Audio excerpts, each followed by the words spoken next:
salam sejahtera, anda sedang menonton Awani Pagi bersama saya Naila Huda dan Hakim Rahman yang bersiaran secara langsung dari rumah.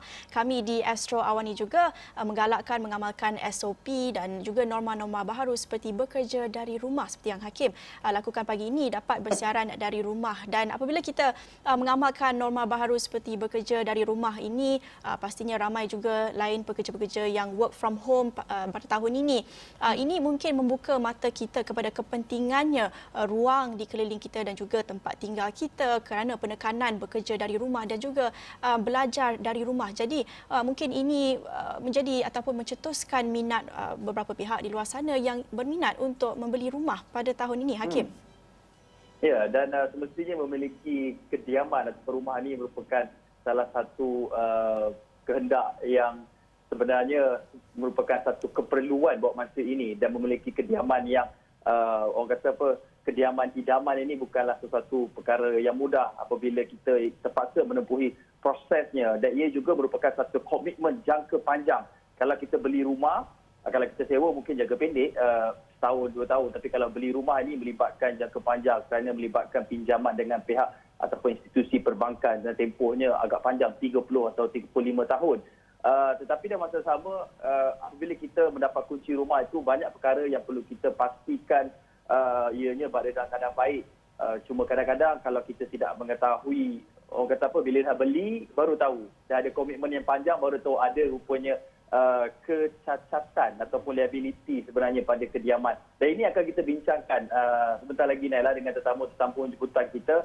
Tetapi antara perkara yang mungkin kita terlepas pandang adalah apabila kita melihat mungkin perkara yang simple macam tombol pintu, ataupun lampu, ataupun mungkin kipas, ataupun mungkin pendawaian yang tidak baik. Dan inilah yang anda perlu ketahui sebelum anda mengesahkan anda telah pun mengambil kunci rumah. Dan perkara ini akan kita bincangkan bersama dengan tetamu jemputan kita sebentar lagi, Naila. Ya, dan tetamu kita pada pagi ini merupakan eksekutif pengalaman pelanggan masing-masing dari Myra, Encik Hendro Mohan dan juga Cik Ravina Devi yang sudah bersedia bersama kami menerusi Skype. Selamat pagi. Terima kasih untuk menceritakan tentang proses pemeriksaan kecacatan ataupun liability ketika membeli rumah ini. Selamat pagi. Selamat pagi. Ya, kita mungkin boleh mulakan dengan Encik Hendro terangkan. Sebelum ni kita lihat panduan langkah keempat terbahagi kepada 2 bahagian, dan hari ini kita nak lihat kepada bahagian yang terakhir. Kalau boleh Encik Hendro terangkan semula 4 langkah Myra ini untuk perkongsian kepada segelintir para penonton yang mungkin tak tahu kerana baru saja menonton dan mengikuti siri perbualan tentang proses pembelian rumah ini, Encik Hendro. Okey, hai. Selamat pagi. Saya Hendro. Okey, first of all, terima kasih sebab menjemput kami untuk membincangkan panduan Myra. Okey, sebagai satu recap yang sebelum kita bincang, sebagai langkah pertama, kami akan mencari rumah idaman mengikut keperluan dan kemampuan seorang pembeli. Okey, yang kedua pula mungkin is more to the loan side, yang kita akan membincangkan permohonan pinjaman mengikut kemampuan seseorang itu. So bank akan tengok mampu ke pembeli itu mendapatkan rumah. Okey, so lepas loan pun telah diberi, langkah ketiga ialah menandakan SPA, di mana apa-apa yang telah dibincangkan sebelum ini di langkah pertama dan langkah kedua, anda akan dapatkan satu confirmation, dan di sini pembeli bolehlah menyemak balik SPA dan juga menandatangani dengan betulnya. So hari ini langkah keempat iaitu proses terima kunci dan juga prosedur-prosedurnya, dan masuk pemilikan kosong, VP dan defects.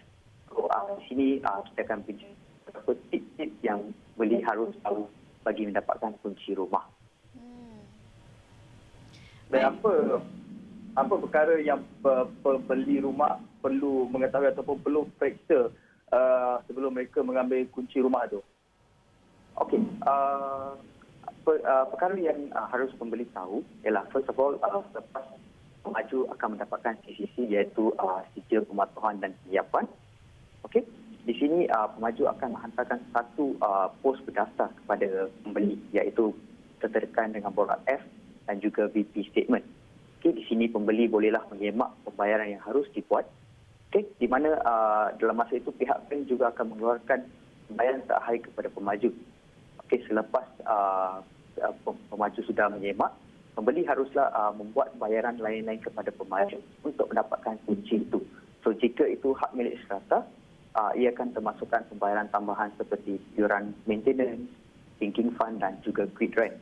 Selepas pembayaran telah dibuat, boleh dikatakan pemaju akan buat satu temu janjilah, memanggil pembeli untuk melawat ke rumah diaman dan mengambil kunci rumah. Okey, dalam masa ini mungkin pembeli terasa teruja sangat mengambil kunci sebab setelah menunggu pada masa yang lama, anda finally dapat kunci rumah anda lah. So dalam masa ini mungkin pembeli telah dibawa ke rumah dan di sini bolehlah menyemak dan memastikan fitting-fitting yang dinyatakan dalam SPA dalam SPA sedia adalah. So boleh katakan tempoh liability period tu DLP bermula officially. Baik, tadi Encik ada menyebut tentang DLP, Defect Liability Period, dan saya juga pernah come across lah terma ini ataupun lebih dikenali sebagai tempoh liability kecacatan. Seperti apa yang Encik Andrew jelaskan tadi. Kalau boleh Encik Ravina jelaskan apa sebenarnya maksud DLP ini.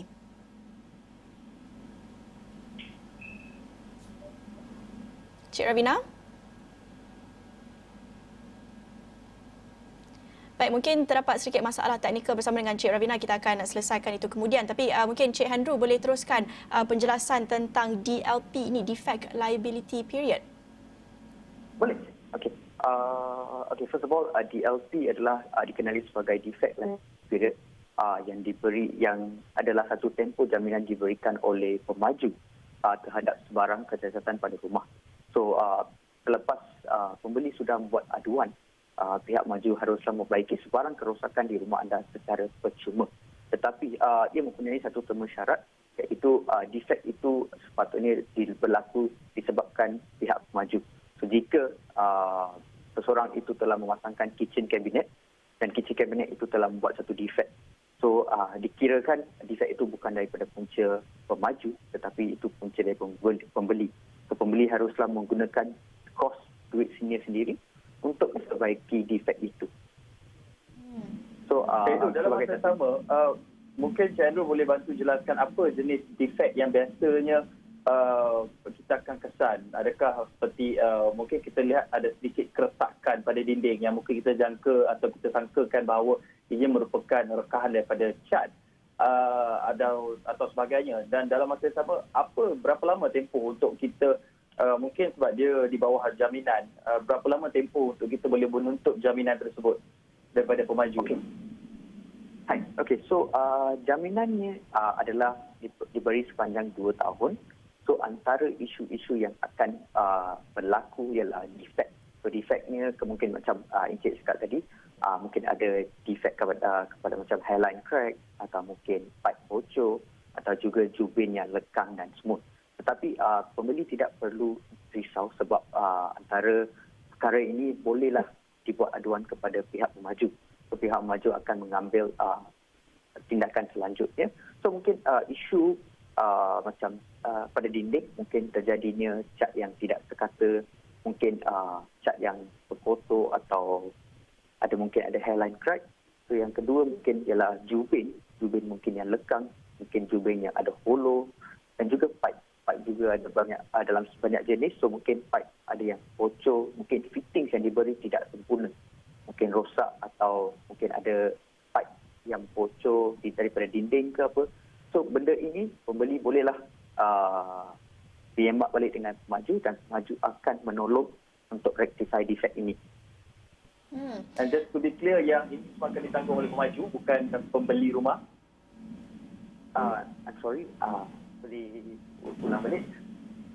Adakah kos-kos untuk memperbaiki defect seperti disebutkan Cik Andrew tadi akan ditanggung oleh pembeli atau pemaju, dan apakah mungkin antara kos-kos yang mungkin kita terlepas pandang ataupun mungkin ada hidden charges dalam kita membuat tuntutan tersebut, ada sebarang nasihat daripada Myra?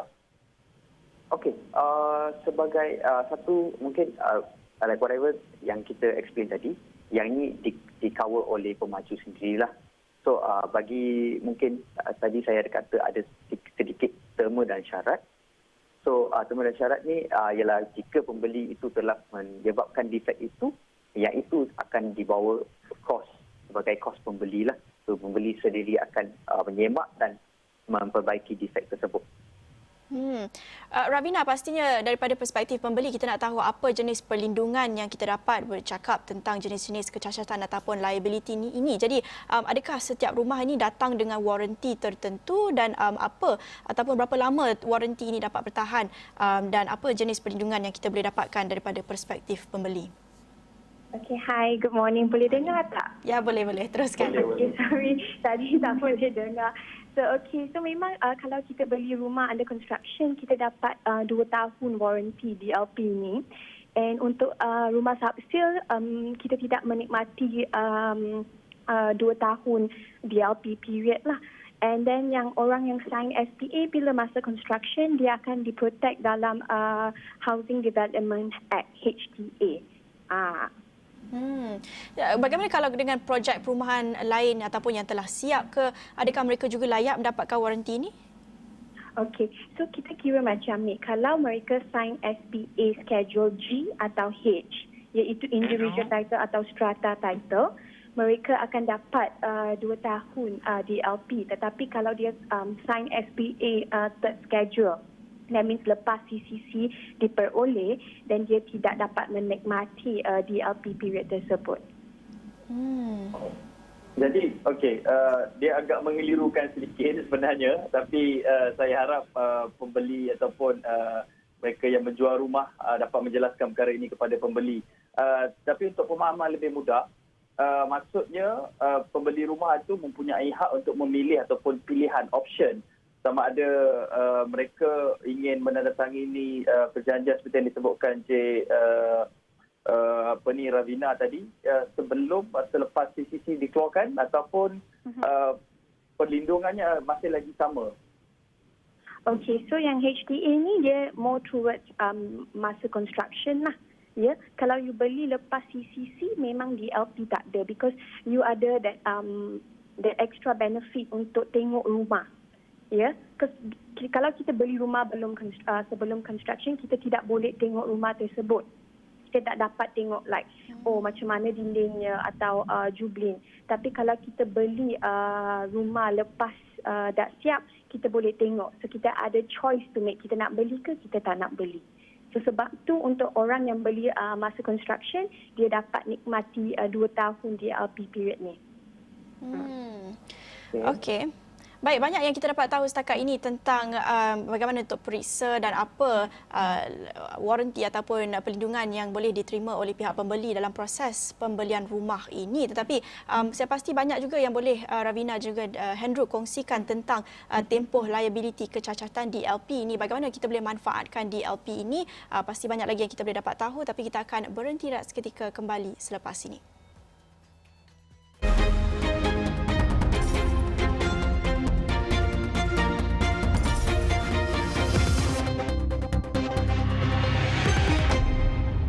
Bertemu kembali di Awani Pagi bersama saya Naila dan Hakim yang bersiaran secara langsung di rumah. Dan apabila Hakim banyak bekerja dari rumah tahun ini, pastinya perbincangan kita pada pagi ini sangat sesuai, tepat untuk Hakim yang mungkin berminat untuk membeli rumah. Kita bincangkan tentang bagaimana untuk periksa kecacatan ataupun liability ketika proses pembelian rumah ni, Hakim. Ya, dan rumah biasanya bukanlah sempurna sepanjang masa, tapi tanggungjawab kita untuk memastikan rumah itu jadi sempurna bersama dengan isi rumah. Dan saya nak terus saja bersama dengan Cik Ravina. Tadi Cik Ravina sebelum kita berteriak dia sebutkan mengenai perjanjian yang ditandatangani sebelum CCC ataupun selepas. Maksudnya kelebihan ataupun apa yang pembeli dapat untuk melihat kecacatan rumah ataupun memeriksa sewaktu rumah itu dalam pembinaan ataupun rumah itu telah siap, yang akan memberikan mereka defect liability period, iaitu jaminan untuk DLP ataupun mendapat tuntutan sekiranya berlaku defect. Tapi dalam masa sama, Cik Ravina, boleh bantu jelaskan yang mana satu sebenarnya lebih baik untuk pembeli, sama ada mereka membeli rumah yang dah siap kemudian periksa ataupun mereka boleh melihat sendiri the progress of the development. Okay, so actually yang ini memang depends daripada pembeli itself. So ada seseorang yang boleh tunggu, because sometimes kita sign SPA untuk individual title, dia dalam 2 tahun projek tu akan siap. ya, yang orang yang ada masa untuk tunggu dan dia akan beli rumah yang dalam construction. Tapi ada orang yang dia nak beli sekarang, dia nak move in sekarang dan dia boleh beli sub-sale. So it really depends on the pembeli itself, apa yang mereka mampu dan apa yang mereka nak.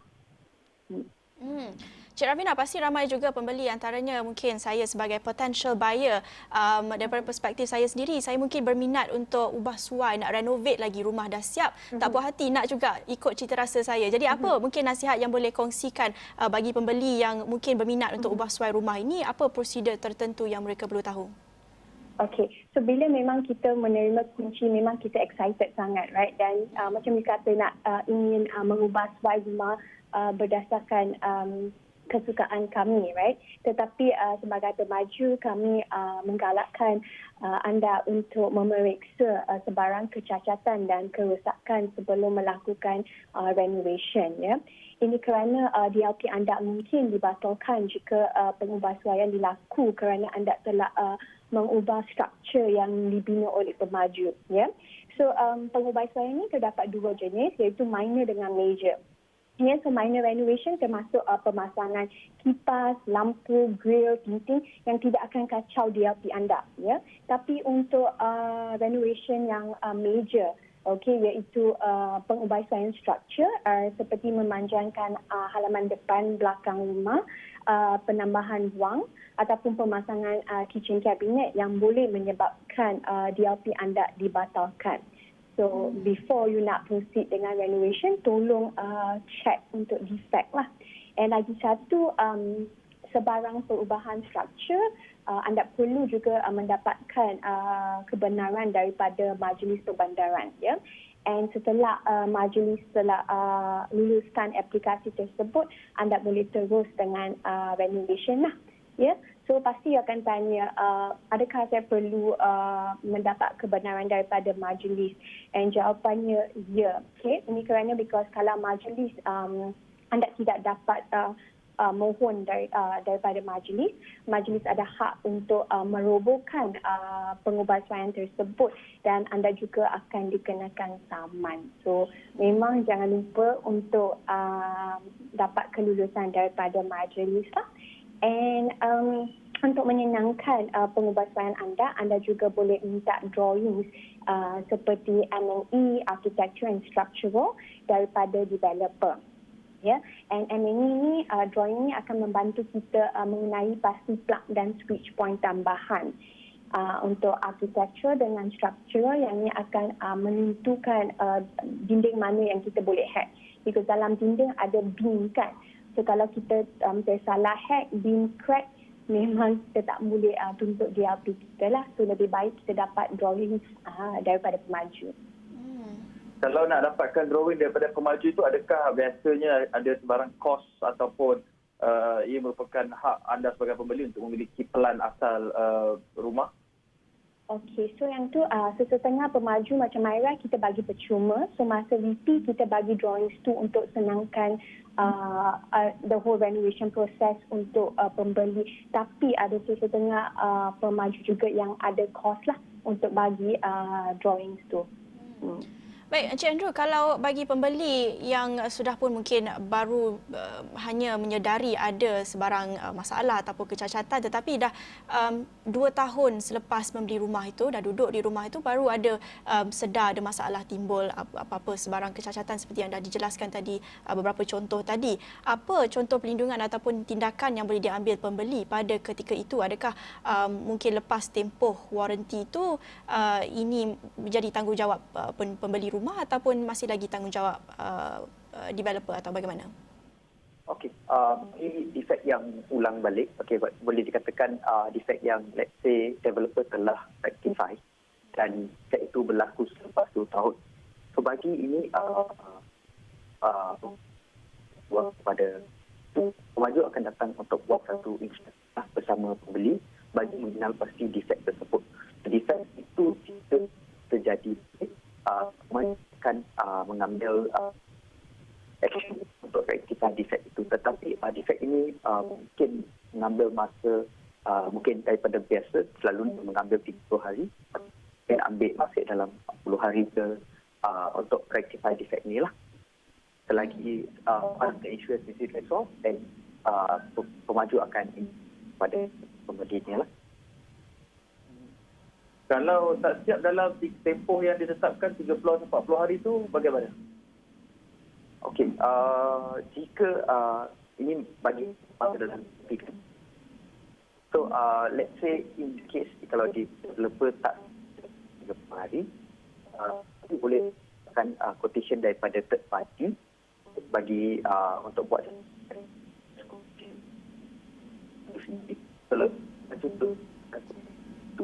Baik.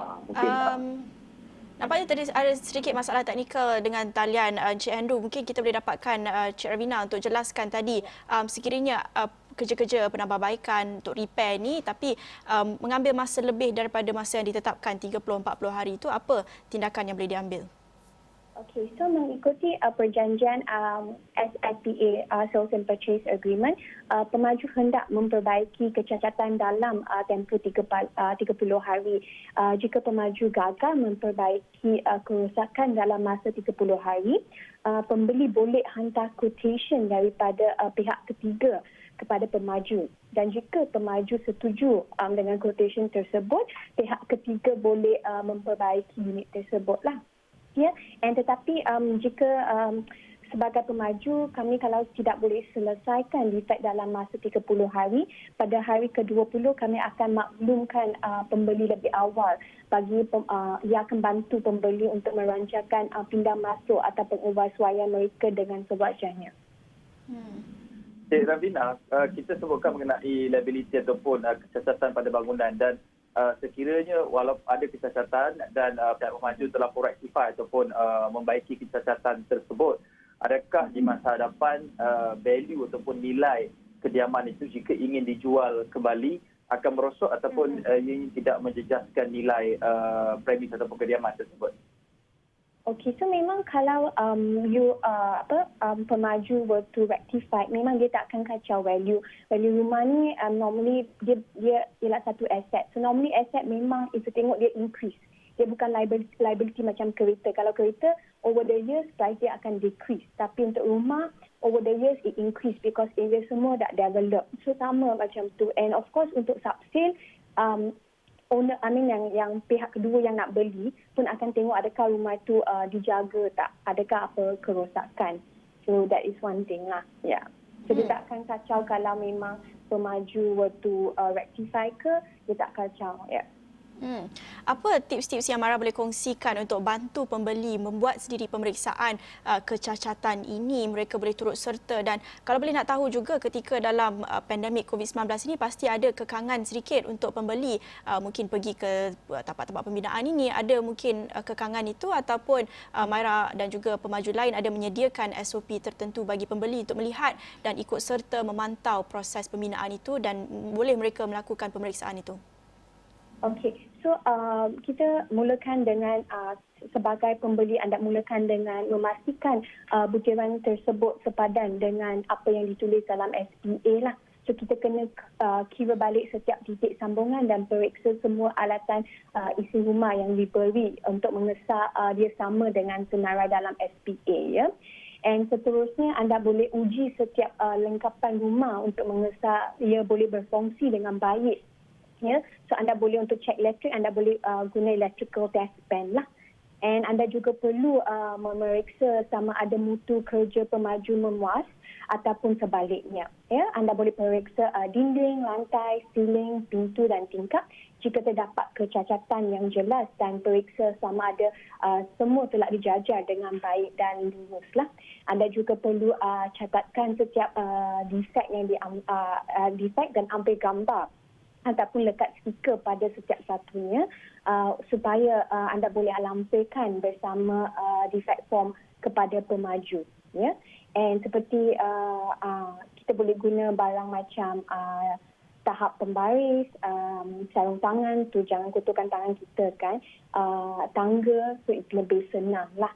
And macam tadi you kata macam mana musim COVID ni dengan the MCO and everything, macam mana pembeli nak check kan.